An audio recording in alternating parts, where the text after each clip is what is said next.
You're listening to Readers and Writers with your host, James Hill and Athena Paris. I'm Amy Ravichandran, and today we're talking, how do you know that you're a writer? Because James, Athena, everybody has ideas. So how do you guys classify writers, non-writers, maybe people that need a little bit more development before they're classified as a writer? How do you guys do that? Well, our first thing, and I think I can speak for me and Athena, is do you have the desire to tell a story? Because writers, and we get this from all the other writers we know and people that we speak to, the first thing they would tell you is, I had this story, I just had to get out. And if you're a writer, that's going to be a common theme in your life. You have these stories, even if it's just one story, because some people, they have one story to tell. And, Right. but it's nonetheless makes them a writer. So it's the fact that you do have a story to tell is what makes you a writer. Now, the other thing is, can you actually tell a story? And do you have the stamina and the characteristics to actually sit down and write the story? And that's the hard part of becoming an author, right, Yeah. Athena? Yeah, that's correct. Because that is what happens sometimes. Some writers end up having a one book wonder, so to speak. Think Gone with the Wind. What other books do you know this writer wrote? There aren't any writers. She's basically a one book wonder, but she had that story that she had to tell, and she told it well. That makes her a writer. Whether she wrote another book or not, that probably was her own choice. But she was a writer because she put down a story in such a way that other people wanted to read. Whereas there are other writers other people who think they are writers, but they actually don't know how to tell stories. They have an idea, but they don't know how to write a story. So that is where the distinction comes in, to know that whether you are a writer or not. So a writer is one who perpetually wants to tell a story and is always finding ways to put it down. Whereas somebody else might just have one idea and they don't know how to string the words together to actually make it readable for anybody else. I recently read on Facebook, someone put in the comment or asked a question, I have a plot, now what? And they were on a writing group and they put in that little thing. They were asking for help. They said, hey, I got a plot, now what? And that's the whole idea about, a lot of people have ideas. And my brother, for example, will come to me with an idea. Oh, I have an idea for a great story. And he'll tell me the idea, but then he wants me to write the story. So he has one sentence, I got to come up with like 50,000 more. You have to ghost write it for him. Okay, Yeah. I get So it. I get it. yeah, so I would not classify my brother as a writer. He's Right. he's a pitch man. He'll give you ideas. Okay, I get it. So what do you think what would be the difference in writers? Because I know that there's, fiction writers and then nonfiction, people that write business books, tips for their business. Are they classified as writers because they do it to draw it more business? Or, how would you classify them? Because I don't, for me personally, they're not really telling a story, they're more educating people. So would they Yes, just be they an are author? helpers. They are helpers. Okay, I like that. That's a Yeah, good one. they are helpers because they're actually creating manuals to Uh-huh. help you along a specific path in your life, to help you with difficulties in whatever the subject happens to be. Maybe you want to be a photographer and you don't understand everything. So they write a book about photography. They explain to you how to set up, how to look at lighting, how to, how everything works, the cameras that are best, the lenses, all those things. Whereas you might struggle on your own to find all the answers. These people write you books and manuals and all kinds of instructions that make it easier for you to follow that path that you want to follow. Whereas fiction writers, it's all about imagination. Right. It's what comes out of your head. Whereas do-it-yourself helps or helping, it's not really so much out of your head, because it's all based on facts and Right. experiences that the person already underwent. But I will say this about somebody who writes nonfiction, and I have written help help articles, and had to write instructions. You have to Mhm. be very detailed when you're writing instructions, when you're giving people the step by step on how to do something.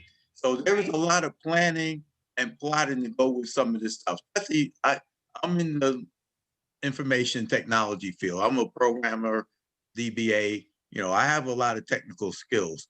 And if you ever try to teach somebody how to use a program, a software, there is so many steps that, because you know it, it's second nature to you and you just do them. But without telling people the actual steps, what comes first, what the next step is, you have to click this, you have to press that, you have to type in this type of thing, Right. capital letters, you can only use numerical data. All that kind of stuff has to be explained and detailed in this writing, because if you don't, if you just say put in the date of birth and you don't tell them the format it has to be in, somebody might type January 1st, 19 whatever, and the word January is not going to work in that program. It has to be Mhm. 1-1 whatever. Maybe Yeah. you can't use slashes, maybe. So there's all kinds of technical things. And the funniest thing is, I was working on the help desk, helping somebody do something, and I was telling them how to reset their computer. They had downloaded some information, and we had to reset their computer to make it work. And I was going to delete the program in a specific directory. But first, I had to delete something from the root directory, the C drive. So I switched them over to the C drive, deleted the the form from there, the text file from there, so that we can then download the new thing. And I wanted to delete all the ones in the other folder. So I told them, okay, now press start, star, and press delete. And the minute I said press delete, I said, but did I tell you to switch directory? And she was like, no. And I gave myself the face Oh, palm, man. because I wiped out her entire computer data. Everything was wiped off that computer. From His computer was blank. There was nothing left behind. Yeah. It was like, yeah, fresh Yeah. computer, fresh Yep. computer. So we spent the next 4 or 5 hours rebuilding her computer from this and downloads and everything else. So the idea that I knew exactly what I was doing was Right. one thing. The idea that I forgot the one step to tell her to switch from one drive to the other was something that was absolutely my fault. And because I do it all the time, I forgot to tell her that one step. Before you Right. type start, dot, start, delete, you have to be in the right directory. You got to be Yeah. one directory up or one directory down, you know, Yeah. and And that makes sense. But I mean, you're sitting there talking about you were on the phone with this lady rebuilding it for 4 to 5 hours, right? And that takes a lot of stamina. So, I mean, I'm not, okay, so I'm not an author. I'm not a writer. I'm not creative in that sense. I mean, I'm sure I could tell some crazy stories with my kids, but I'm just that I was not gifted with this creativity. I'm so jealous of you guys for doing it. But I know that it takes time and patience. So what kind of, stamina are you kind of looking at if you are considered a writer? You have to realize that being a writer is not the red carpet that people think about sometimes, because people usually see the end result of a career and they think that's the fun part of being something. But to get there, you have to sacrifice a lot of things, a lot of hours, because how is the story going to get written? You have to do research, because what are you writing about? And you want to write books that make sense to people. So you have to look up things all the time. Even if it's fantasy and science fiction, you have to write things that make sense to everybody. And apart from that, you have to then be good with language as well. You have to use language properly. You have to be able to spell at least decently. And you have to do all those things. So you can't have the attitude that I'm going to write a blockbuster and that's it. I'm going to live off the royalties for the rest of my life. You might be able to do it. That Yeah. could happen, but often in real life, that does not happen. You know, so you would be the 1% who would hit it big, but that is never the, because every single writer thinks that they've got the most amazing story. Right. Everybody Right. thinks my And story is going to be the one and I'm going to make millions. and Guess even what? the people who make the millions, they put in the hours of work. And Exactly. I say you have to spend time in the chair. And that means Yeah. you have to spend the time to sit there and actually write the story. And as Athena said, that's all the research work you got to do. That's training yourself to use good grammar. Because if you send just some mismatch of stuff to a publisher and say, "Here you go, the greatest story ever written," and they can't read it because it's so badly written and so, grammatically Yeah. and out of sequence, and so you have to spend the time, and that's what we mean by character and stamina. Do you have the stamina to sit behind a keyboard, a typewriter, and put down the words? Do you have the character to know that doesn't sound good? I got to write a better sentence. I got to make, a better plot. I have plot holes all over my story. I better fix these before I send them in to somebody, you know, Right. because when Yeah. you're thinking and you're writing and you're creating, all those things are coming in and ideas are usually coming faster than you can get them down. So you miss spots. And as you go back and read your own work, you'll realize, oh, I meant to say this, but I actually said that. Or I forgot that part that I was thinking of when I was writing. And therefore, the story jumps and skips along. And so you have Right. to have the character to sit down and fix your own work, do your own editing, put in the time to actually write that blockbuster. Blockbusters and bestsellers, they don't write themselves. Right. Yeah. And I feel like that's true because I feel like, on Amazon and all these other review sites, you can kind of get a sense of the people that put in the time because they don't have the 1-star reviews, right? They have the 4.5 to 5-star reviews and they have a lot of them. And so, I'm curious as to, what if one of you guys got a 1-star review? What would you do? Like, how would that, would it motivate you? Would you just be like, okay, I'm just going to switch genres? Would you just decide to, quit writing? What would y'all do if you got a 1-star review? All writers at some point in their life will get a 1-star review. Yeah, Okay. that's true. As Yeah. the saying goes, you can't please everybody all the time. And sometimes it doesn't mean that your book wasn't good or your story wasn't good. It just means it wasn't good to that person. Either it wasn't the right genre, they were thinking it was going to be something else. They thought you wrote a romance and it turned out to be a love story, which is completely different. And if you Okay. want, See, I and did you want to not know read, that they were different. Okay. yeah, and if you're Okay. looking to read a romance, that sucker better end with a happy ending. So if everybody in your story dies, the people who are thinking that it's a romance, and that's your fault for publicizing it as a romance, they're going Yeah. to be very disappointed in the story when the two lovers die or something like that, or they break up and go their separate ways, because that's not a romance. And you will get that 1-star review. Doesn't mean you didn't write a good love story. It means Okay. you wrote a bad romance. And sometimes you write a bad story. And if you wrote a bad story, you read the review and you get multiple 1-star reviews, then take it as a sign that that story needs work or you need work. You got to be That's thick-skinned motivating. in this business because not everybody's going to like you. Not everybody's going to appreciate what you do. And then there are some times where you need that hard. And this is what me and Athena have to do a lot of times to people we publish.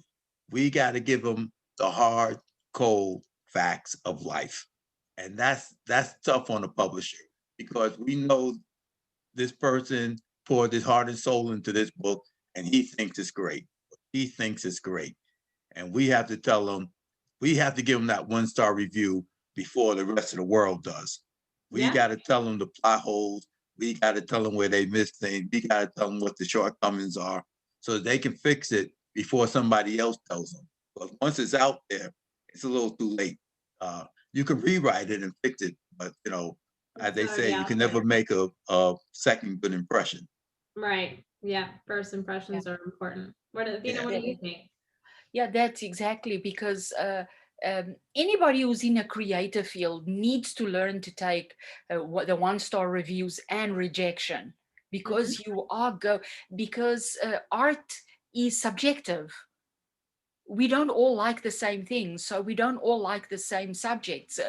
In writing, it's exactly that. And sometimes it depends on why the 1-star review was left. It can be for all kinds of things. It can be for the cover. It can be for the blurb. It can be for how the story turned and that reader specifically was expecting a different ending. It can be all kinds of things. They can give you a 1-star review for your technical writing, you know, your grammar, your spelling, the typos in the book, you know, that the book was. So you have to look at what is the 1-star review about, and then if you can make it better, then do, and learn from it, and don't take it.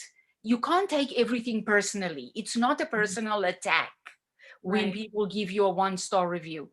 It's whatever attack on the work itself. So it's not like, oh, people don't like me, that's why they give me. They don't really know you yet. They're just looking at your work. So if people start, if you see an amount, a certain percentage that you are getting specific reviews, then that means your work needs work. Right. You have some You more know? effort to put into it, or Yeah. more time. So there's something you can make better. You have to improve things then, you know. So you take it from the 1 or 2-star review to a 3 or 4-star review, because you Excellent. can, you know. You're muted. I'm muted. Yeah, that's because there's so much traffic noise behind me. I Oh, decided I I'll don't mute hear it at all. myself. You're good. I don't hear Oh, it. okay, because I can hear trucks and stuff going on in the background. And I'm like, you know, I don't want all that going out. No, But what you're I good. do when I write my books and my story is, after I'm finished and after I've done all the reviews and, you know, all the editing and I got it out there, I divorce myself from the work. It's no longer me, my book, my writing. It become the book, the story, the writing. And that Separate. way I can accept the reviews without them being personal attacks on me. So whatever the review is on that book, it's on that book. It's not a review of me. And so Right. I have to divorce myself from the idea. Now, I still love my characters. I still love my story. I still love all of that. But it's like your children. You put your children out there in the world and you hope the world would love your children, but they are your children. They're not you. They have to make their own way in the world. Absolutely. And Yes. so, yeah, you send your children out into the world to be devoured by the monsters we call critics. Right. Exactly. That's what the books are. Well, I do have a question for our readers. And my question is, do you have a story to tell? Because you, or if you do, are going to want to tune in next Tuesday at 7, because we are talking storytellers versus writers. So you're not going to want to miss that. So we will see you all next Tuesday.